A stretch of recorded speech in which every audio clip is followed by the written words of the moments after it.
Key. Have you noticed how expensive tomatoes have become lately? Don't worry, because delicious Nigerian stew is still possible even when tomatoes are out of season.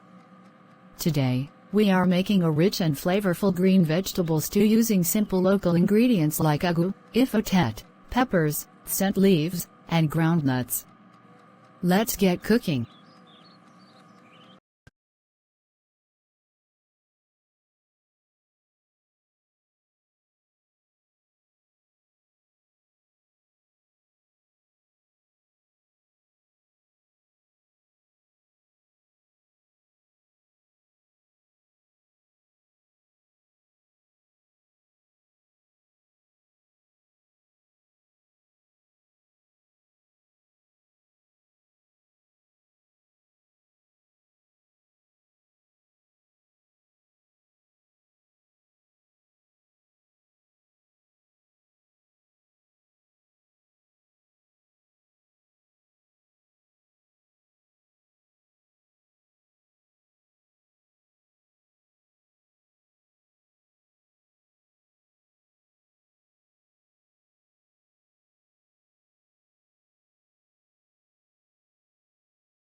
Wow.